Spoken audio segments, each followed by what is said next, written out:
Well, howdy, folks. Daryl Keith Norman again here, uh, coming to you from Nashville, where it's finally a nice sunny day.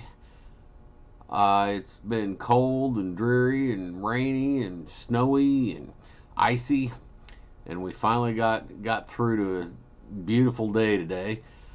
So I hope y'all are having a good day. This week's song is called Whenever Jessie Smiles. And I wrote this one by myself. And I hope you like it. And we'll come back on the other side, talk about it a little bit. All right. See you in a minute.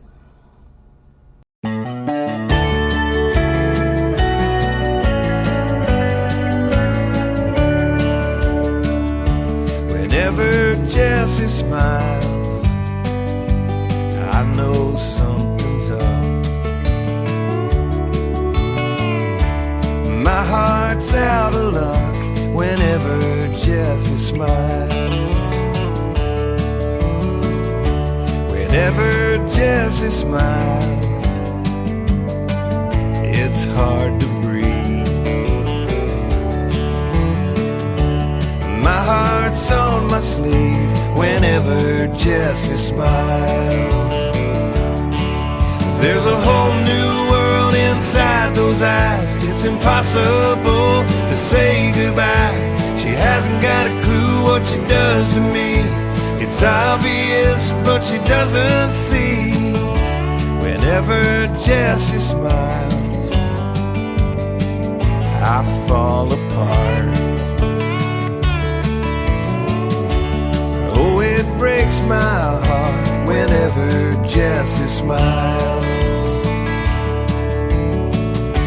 Whenever Jessie smiles, I know her reasons why. Or some other guy whenever Jessie smiles. There's a whole new world inside those eyes. It's impossible to say goodbye. I know I should turn and walk away, 'cause she'll never hear what I'll never say.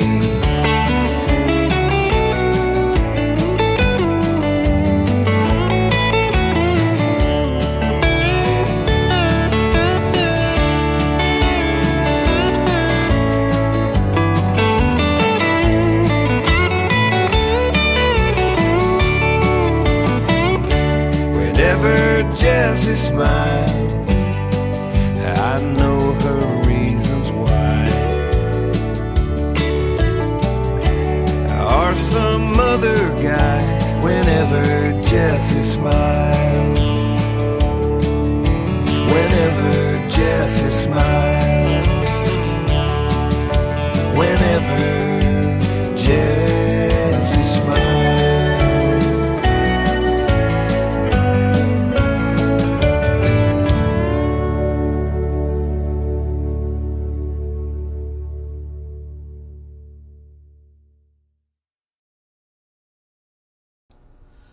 Okay, that was Whenever Jessie Smiles.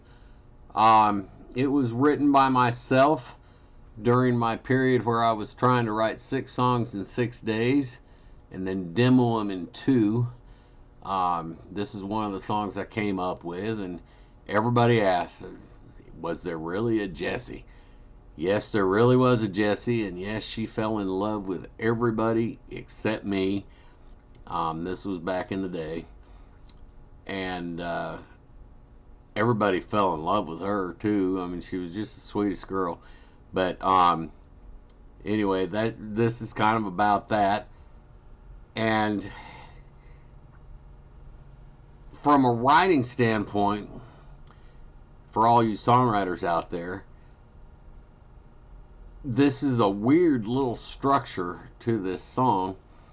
I'm always on the hunt for different structures so that they all don't look and sound the same. I don't like to just repeat the same, get a formula and just do the same thing every time. I like to do something different. And I heard this Rodney Crowell song, and I'm a huge fan of Rodney Crowell's. And if you haven't gotten into him yet, you should check him out.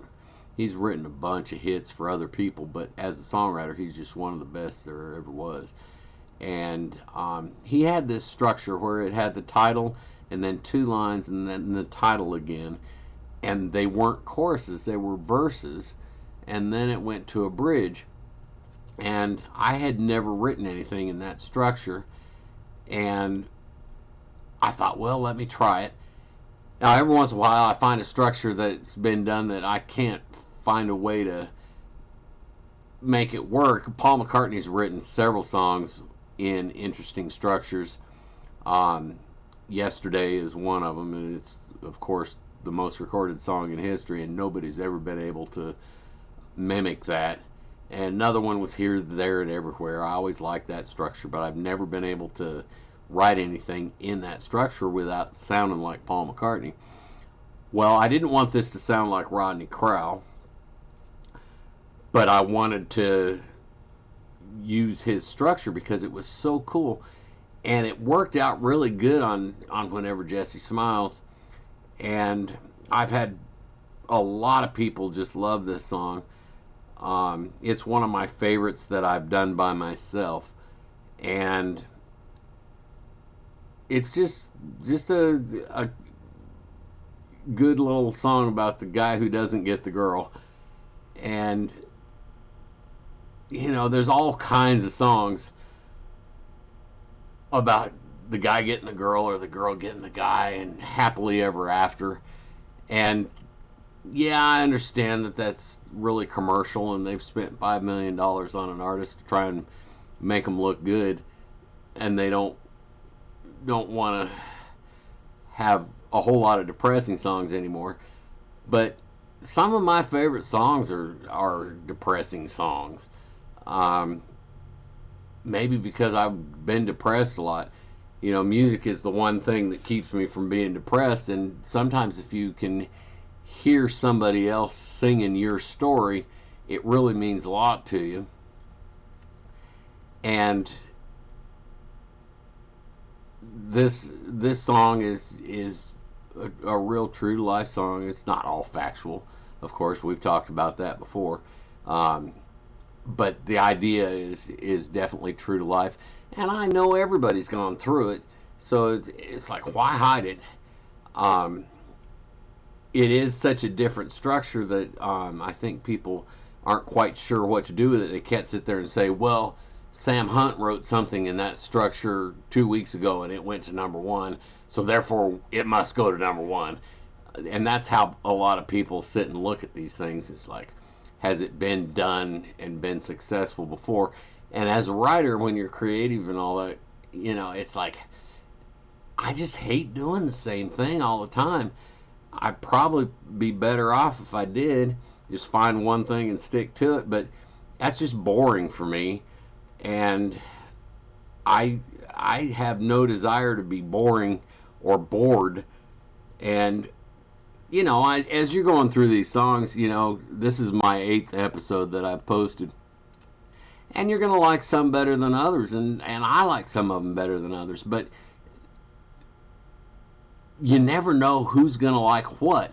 And even from these 7 previous videos that I've sent out, I'm getting comments on every single one of them. Not the same people every time, but somebody's sitting there going, well, this was my favorite song, and then somebody says that's the same thing about a different song.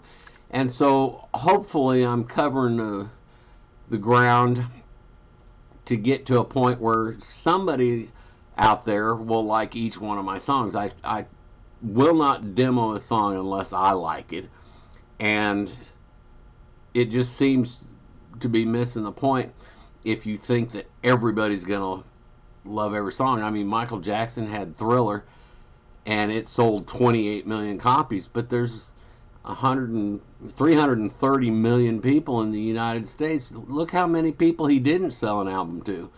You know, it's like, you can't sit there and look at it like that. You got to sit there and say, well, I'm just going to do the best I can every single time. And I hope you like Whenever Jessie Smiles. It's one that's near and dear to my heart. And like I said, it was one of those songs. I wrote 6 songs in 6 days and then demoed it the next 2 days. Um, a lot of fun. Band loved it.